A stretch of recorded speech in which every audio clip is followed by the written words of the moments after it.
नमस्कार दोस्तों, मेरा नाम अभ्युदय है।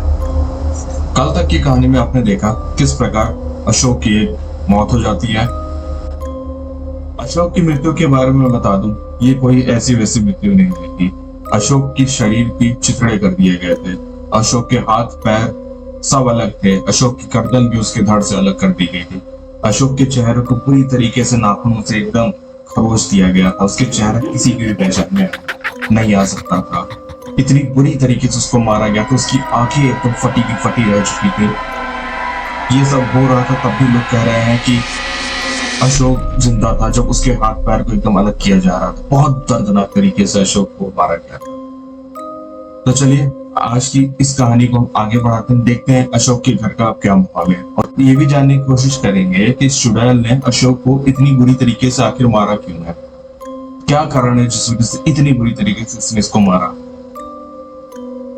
तो यहां से हम सीन अशोक के घर की तरफ शिफ्ट करते हैं। अशोक के घर का माहौल बेहद खराब है। पूरी रात अशोक की कोई खबर नहीं मिली है, फोन भी नहीं लग रहा होता है। अशोक के बच्चे, अशोक की पत्नी बहुत ज्यादा परेशान है। तभी एक उनका पड़ोसी उनके पास आता है। अशोक की पत्नी को अखबार दिखाते हुए कहता है, क्या कल अशोक पतले रास्ते से आने की कोशिश कर रहा था। अशोक की पत्नी कहती है, उसे नहीं मालूम, लेकिन यह अशोक नहीं हो सकता। वह गाड़ी कभी लापरवाही से चलाता है नहीं। वह इतने भरोसे से इसलिए कह पाई क्यों अखबार में मरने वाले की फोटो नहीं थी। अशोक इतने में ही अशोक के घर के सामने अचानक से पुलिस की गाड़ी रुकती है। सभी घबरा जाते हैं। पुलिस के हाथ में एक तस्वीर होती है। यह तस्वीर अशोक की लाश की होती है। पुलिस अशोक की पत्नी से जब पूछती है तो उसकी पत्नी कहती है, जी साहब, यह मेरा ही पति है।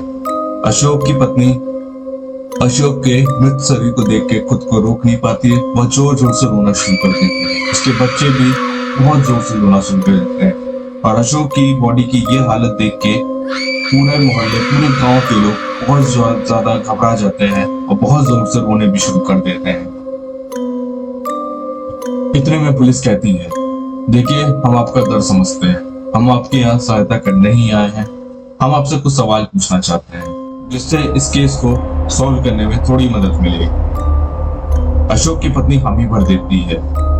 पुलिस, अशोक ऑटो रिक्शा कब से चला रहा था।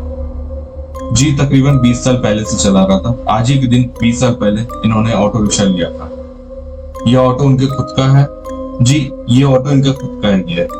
इससे पहले ये अपने चाचा का ऑटो चलाया करते थे। पुलिस अशोक की पत्नी से पूछताछ करने के बाद संजय के पास पहुंचती है। संजय पूर्व ऑटो यूनियन का प्रधान रह चुका है। संजय अशोक का चाचा है। पहले तो पुलिस के हर सवाल का जवाब देने से मना कर देता है, पर जब उसे मार लगती है तो उसके बाद सब कुछ बताने के लिए तैयार हो जाता है। अशोक की मम्मी बचपन में गुजर गई थी। अशोक के पापा यानी मेरे बड़े भाई शराबी थे। उन्हें शराब के अलावा खाने तक का होश नहीं रहता। अशोक के लिए उसके माता पिता ही सब कुछ थे। एक दिन ज्यादा शराब पीने के कारण अशोक के पिता की मृत्यु हो जाती है। अशोक एकदम अकेला हो जाता है। वो किसी से बात भी नहीं करता है। गरीबी के कारण ज्यादा पढ़ा लिखा भी नहीं था और मेरे साथ ही रहने लगता है। हमने तो उसे पढ़ने के लिए भी बोला, पर उसने साफ साफ मना कर दिया कि मेरा मन अब पढ़ाई में बिल्कुल नहीं लगता है।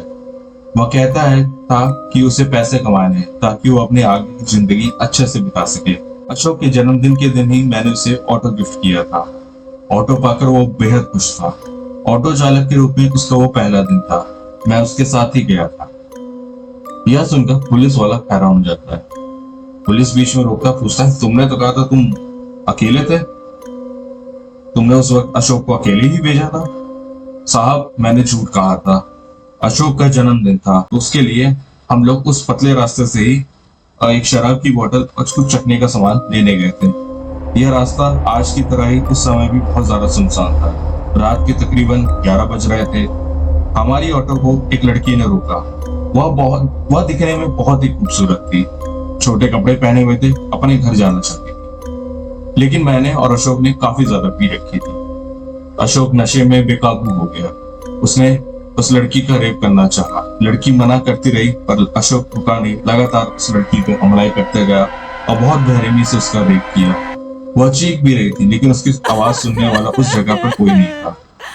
यह सुनते ही पुलिस वाला आगे के केस को बिल्कुल अच्छी तरीके से समझ गया। उसने उस लड़की के केस को फिर से खोला।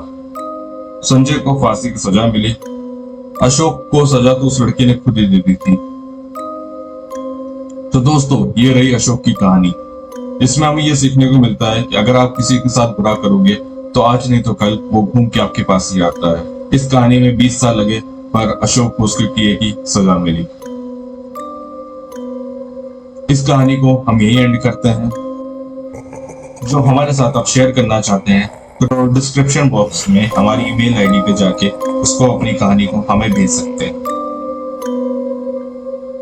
आज के लिए बस इतना ही। कल इसी समय इसी जगह इसी चैनल पे 10 बजे फिर मिलेंगे। तब तक के लिए शुभ रात्रि।